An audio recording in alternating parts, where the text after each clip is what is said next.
Hey, right now I am standing in downtown Ottawa. Those are our Parliament buildings.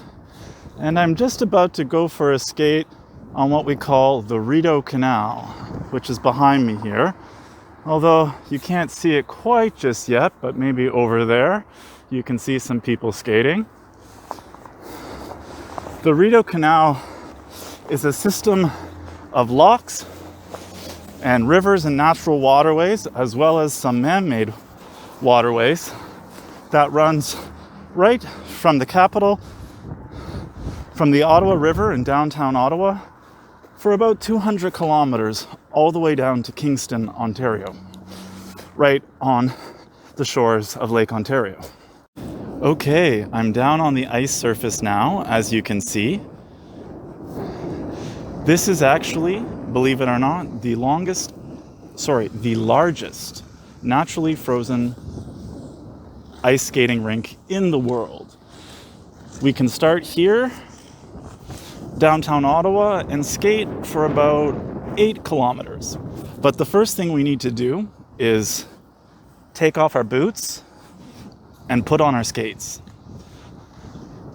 I'm not a very good skater, but I would say 2 main recommendations.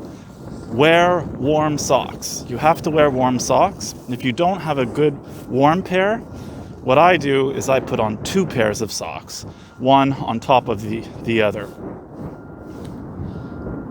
The second important thing with skates, in my opinion, is when you do up the laces, you want to make sure that you do them up really, really tight, starting with the bottom and moving your way all the way to the top. Because when you skate, the last thing you want is for that bone here, the ankle, you don't want it to be loose. You want it to be tight in the skate.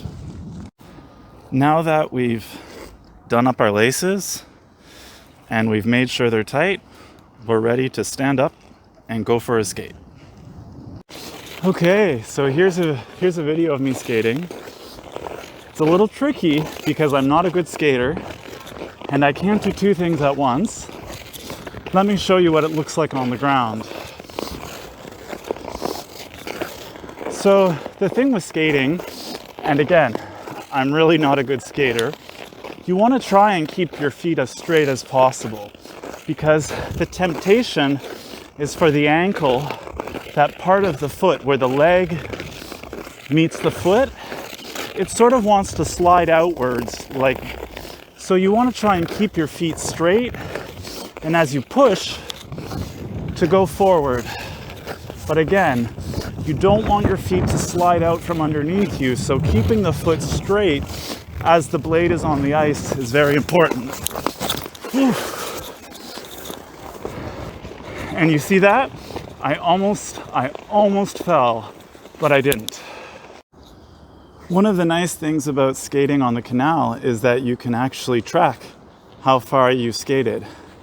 Every maybe half kilometer or kilometer, there's a sign that tells you just how far you've gone. We started back there, and now we're going to continue skating up there. There's also a lot of bridges that you can skate under, which is really fun. Today, the ice surface is a little rough. It's not very smooth, but it's okay. I haven't fallen yet.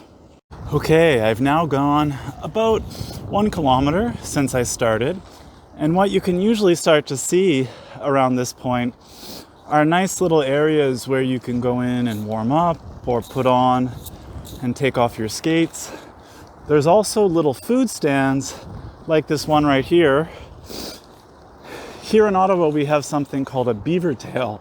It's not related to meat or the animal, which is often used as a symbol of Canada. In fact, it's a very sweet and sometimes salty pastry that is fried. It's called the beaver tail.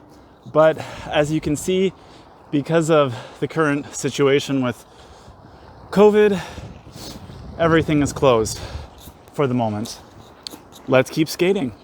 Okay, as you can maybe see from the sign, We've hit the 2 kilometer mark.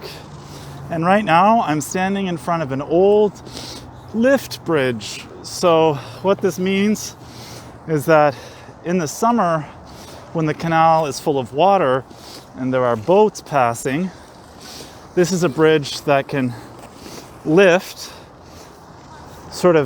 it will come apart at the middle, and if there are tall boats that need to pass, the bridge will lift so that the taller boats can go through.